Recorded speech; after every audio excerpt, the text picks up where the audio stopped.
तो नमस्कार दोस्तों, कैसे हैं आप सब। मेरा नाम दिनेश विश्वकर्मा। और जैसा कि मैंने आप सभी से वादा किया था कि मैं आपको उन भक्तों से मिलवाऊंगा जिन पर बाबा नीम करौली की असीम कृपा हुई है। तो आज मैं वो अपना वादा पूरा करने जा रहा हूँ। तो ये मेरी माता जी हैं, ये मेरे बड़े भाई सतेंद्र जी हैं, ये हरीश जी हैं, ये मेरी बड़ी भाभी हैं सविता जी, और ये सोनू जी हैं जिनके साथ वो घटना हुई है, जिनको बाबा ने मौत के मुंह से वापस निकाला है, जीवन दान दिया है।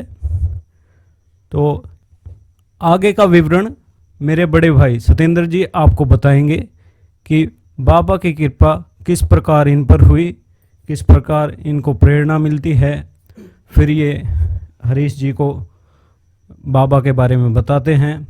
तो आइए मिलते हैं मेरे बड़े भाई सतेंद्र जी से। पहले तो मैं बाबा नीम करौली के चरणों में कोटि कोटि नमन करना चाहता हूँ, क्योंकि उनकी वजह से ही आज मुझे इतना बढ़िया शारीरिक सुख, आर्थिक सुख और पारिवारिक सुख मिला है, जो कि मेरे जीवन में करीब 10-12 साल से कुछ ज़्यादा ही आर्थिक घटना घट रही थी। जो कभी परेशान, आर्थिक तंगी, कभी व्यसनों की वजह से, कोई मीटिंग पीने खाने की वजह से, कभी कहीं घर में कलेश नहीं ख़त्म होता था। तो वही बात इस वजह से बार बार ठीक भी हो जा, फिर बाद में पता नहीं क्या हो जाए, एकदम दिमाग ख़राब हो जा, और यही परिवार में फिर कलेश। ये माता जी थी हैं मेरी, इनको ये भी रो रो के बुरा हाल था। ये मेरी वाइफ है, ये भी बहुत दिन रात रोती थी कि मीटिंग इन ऐसी हालत में छोड़ दो, पीना खाना ये गलत बात है। लेकिन वही बात है, दिमाग काम नहीं कर रहा था। अभी 4-5 महीने से तो हालत ज़्यादा ख़राब थी, पिछले इस साल के शुरू से। लेकिन मैं एक दिन इन स्थिति ऐसी आ गई कि रिश्तेदार को इन्हें बुलाना पड़ा, मेरी वाइफ को अपने। ये कह लगी, अगर चाचा जी चलो इन्हें समझा दो, नहीं मुझे अपने घर ले जाओ। तो वे आए, मुझे कह लगे भाई सतेंद्र तू तो समझदार है, तो ऐसा काम करेगा वैसा कोई पागल हो आदमी उसे तो कहते हुए बढ़िया भी लगे।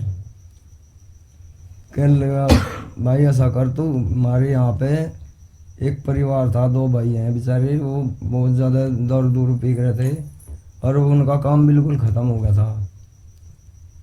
तो उनका महाराज जी के कैची धाम जाकर बिल्कुल सारा कुछ बन गया और वे भक्ति भावना में लीन हो गए, आध्यात्मिकता पे चल गए।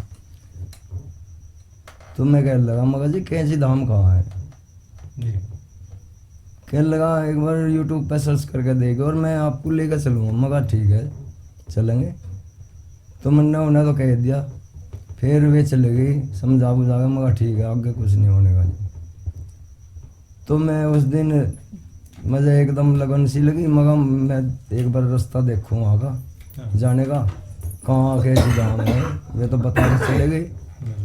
तो एकदम मैंने यूट्यूब पे सर्च करा, सर्च में उन्होंने वे यूट्यूबर में उन्होंने रेल का यहाँ से दिल्ली से वहाँ काठगोदाम से फिर नैनीताल। तो इस वजह से फिर उनकी वीडियो महाराज जी के जो चमत्कार की वीडियो देखी, तो महाराज जी का जो उनमें फोटो आए थे, उनकी वजह से उनकी तरफ इतना आकर्षण हुआ एकदम। तो मेरा उनकी इतनी कृपा हुई महाराज जी की मेरी तरफ, असीम कृपा होगी। तो मेरा तो जीवन यहाँ से ही बदलना शुरू हो गया था। यहाँ रहते हुए बिना वहाँ जाए हुए मुझे तो लगन लगी फिर वहाँ जाने की।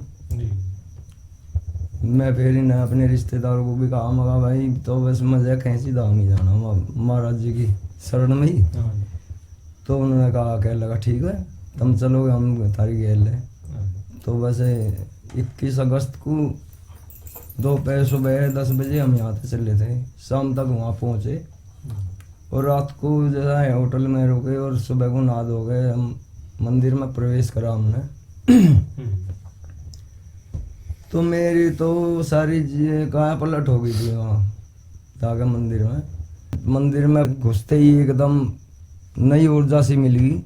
और वहाँ जाके जैसा महाराज जी के सामने मैं खड़ा हुआ भवन में, तो एकदम मेरे पर रोए बिना नहीं रुका महाराज जी को देख के। मैं खड़ा रोऊंगा। मैं कह लगा मगा महाराज जी पता नहीं कौन सी चुंबक थी, मजा उनकी उड़ को खींच रही थी, और मैं अपने मन ही मन कुछ कह भी नहीं रहा और बस मैं रो रहा। वे बल्कि वे भगत थे वहाँ के पुजारी, वे भी मेरी तरफ को देख रहे क्यों रो रहा भाई। पर उन्हें वही बात है, भगवान की भगत के बीच की बात कौन जाने। महाराज जी की कृपा हो रही थी बस। मैं तो मजे की वो शर्म थोड़ी थी। मैं रोऊंगा, फिर अपना प्रसाद चढ़ागा, कंबल उन्होंने वापस दे दिया, चल दिया हम। फिर वहाँ से सिद्धि माँ का भवन है वो बड़ा, वहाँ जाकर हमने हनुमान चालीसा विनय चालीसा पढ़ी बैठ के आधा घंटा। पर मेरा मन नहीं भरा भाई। वहाँ बैठ के मैं न कह रहा, मैं तो एक बार महाराज जी के फेर का दर्शन कर गया। फिर मैं जाके भाई उनके चरण बाहर सामने बैठ गया और भगत जाऊ गए दर्शन करके।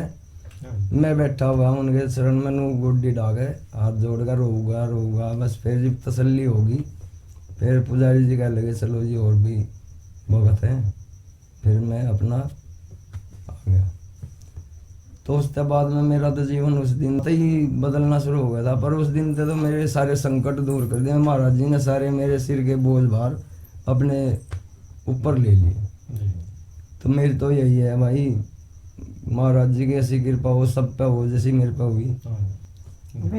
वे ही हैं जो कुछ भी है, उन्होंने इतना बड़ा सहारा दिया मुझे। मैं तो मजे नु भी नहीं था, यहाँ जाने में भी हिचकिचाहट हो लगी थी, इतना मानसिक संतुलन बिगड़ गया था। तो जब महाराज जी ने रास्ता दिखाया फिर नु ये मजा, ये हमारे पड़ोसी है हरीश है भाई, इसकी वाइफ है ये बहुत ज़्यादा परेशान थे। या कई साल भर शायद बीमार रहती, दर्द था इसके बेचारी का, पता नहीं डॉक्टरों को दिखा ली, डॉक्टर भी नो कह लगे पता नहीं कौन सा ऑपरेशन भी करवा लिया, दर्द फिर भी नहीं जा रहा। तो ऑपरेशन कई ऑपरेशन हुए भाई, 6 ऑपरेशन हुए इसके, 6 ऑपरेशन हो गए फिर भी या बेचारी इंजेक्शन लगावे 2-3 घंटे आराम हो जा, फिर एकदम 1-2 घंटे बाद फिर तड़पनी शुरू हो जा। यही हालात चलता रहा। बेचारा ये दिखावे जगह लेगा, कभी वहाँ हरियाणा में, डॉक्टरों ने भी हाथ दिया था उनको, ऋषिकेश, कभी एम्स में, सारे गुजार लिया, सब जगह डॉक्टर हाथ आ गए। बस फिर एक दिन तो ऐसा हालात हुए, इसका बड़ा भाई है राम कुमार मेरे दौरा आके बैठ गया। वो कह लगा भाई सतेंद्र आज तो सोनू बचती नहीं। मैं कह लगा मगर ऐसी गुंडी बात क्यों कहे भाई तो, अब सोनू बचती नहीं तो भगवान बन गया। पर महाराज जी कुआरे थे भाई। तो हमारी मम्मी गई वहाँ से पता लेने पहले तो, फिर मैं दुकान बढ़ा के मैं भी मगर एक बार पता लेगा हूँ। तो बस वहाँ से लगा, वहाँ जा गए मन ने देखा है तो बेसुध इसकी कोली बड़े नहीं, उस टाइम पे तो बेसुधी हो रही थी यार। बस नु कहती है कि वर्षा के पापा एक आध बार नु कहते थे बचा लो। हाँ यो भी बेचारा परेशान हो रहा, कहला सतेंद्र भाई आज तो पता नहीं कुकर होगा। मगा भाई हरीश सास ना तोड़े, बाबा नीम करोली की कृपा होगी, एक बार अर्जी लिखूं मैं और वह इसके सिर तले तकिया में से गले में बांध दे, और सब महाराज जी करेंगे, नीम करोली बाबा कृपा करेंगे। तो आपने देखा कि जब मेरे बड़े भाई इनसे जाके मिले तो इनकी सोनू जी की वो स्थिति थी कि इन्होंने खुद स्वीकार कर लिया था कि आज पता नहीं ये बचेंगी या नहीं बचेंगी। तो इतनी गंभीर स्थिति थी। तो अब आगे देखिए आप, ये अपने ही मुंह से बताएंगे आपको सच्चाई कि बाबा का क्या चमत्कार हुआ। नमस्कार, मेरा नाम हरीश। जब भाई सतेंद्र मेरे पास आए उस वक्त स्थिति बहुत नाजुक थी। समझ में नहीं आ रहा था कि क्या करूं क्या नहीं करूं। आर्थिक स्थिति भी कमज़ोर हो चुकी थी उस वक्त। ये नहीं समझ में आ रहा था कि क्या करना चाहिए अब क्या नहीं। किसी का सहारा नहीं था। तो इस भैया ने जब मुझे आकर बताया कि भाई तू ऐसे ऐसे बाबा नीम करोली के नाम जपो और तो बाबा नीम करोली आप पर कृपा करेंगे ज़रूर। इन्होंने एक अर्जी लिखी, बोले इनके तकिया के नीचे रख दे से और नाम जपना शुरू कर दे। मैंने पूरी रात नाम जपया। सुबह तक आराम महसूस हुआ, वरना पहले तो ऐसी स्थिति थी कि घंटे वाइज पेन किलर का इंजेक्शन लगाते थे, लेकिन घंटे बाद फिर वही स्थिति हो जाती। बहुत पैसा बर्बाद किया। 5 महीने तक कभी किसी हॉस्पिटल में कभी किसी हॉस्पिटल में। डॉक्टर ने भी आखिरी में जवाब दे दिया कि इसका कोई इलाज नहीं है, लाइलाज बीमारी है ये। समझ में नहीं आ रहा था क्या करूँ अब। स्थिति ज़्यादा नाजुक होली थी। उसके बाद में भैया ने जो प्रेरणा दी हमें, उससे आज मतलब बहुत स्थिति ठीक है। घर की भी स्थिति ठीक है। गुरु महाराज जी की कृपा से सब गुरु जी की कृपा है ये। और इसके आगे तो ये सोनू ही बता देगी इनको क्या महसूस हुआ क्या नहीं हुआ। अब जो सोनू जी थी जिनके साथ ये घटना हुई है, जो बहुत ही बीमार थी, इनकी बहुत ही स्थिति खराब थी उस समय, तो ये खुद अपने आप अपनी उस टाइम की स्थिति को बताएंगी। नमस्ते जी। मेरी तबीयत बहुत ही ख़राब थी, बहुत क्या नाम टैबलेट भी खाऊं थी। ऑपरेशन काफ़ी हो चुके थे, दर्द नहीं जा रहा था, डॉक्टर भी हाथ ठा गए थे। फिर भैया सतिंदर आए मेरे पास, उन्होंने ये कहा कि बाबा की नीम करोली वाले की एक अर्जी लिख के देता हूँ मैं आपको, इसके तकिए के सिराने धर दो। आज जिससे मैंने वो तकिए के सिराने धरी अपने, मुझे उसी टाइम से फ़र्क लगने लगा था बाबा के। उससे कुछ भी दिक्कत नहीं है। मेरे घर परिवार में सुख शांति रहती है कि बाबा का बस हाथ हमारे सिर पर बहुत ही कृपा करता है। नमस्ते जी। आप जो मतलब उस टाइम की स्थिति बताओ जब आपको हर घंटे एक इंजेक्शन दिया जाता था और फिर आपको मतलब बाबा के नाम की अर्जी आपके तकिए के नीचे रखते ही आपका जो आखिरी इंजेक्शन जो बचा हुआ था वो फिर लगाने की जरूरत नहीं पड़ी, वो रखा का रखा ही रह गया। जी रखा का रखा रह गया था। पर अर्जी धरने के पास मेरे पास तो मेरा कोई भी सुई नहीं लगे।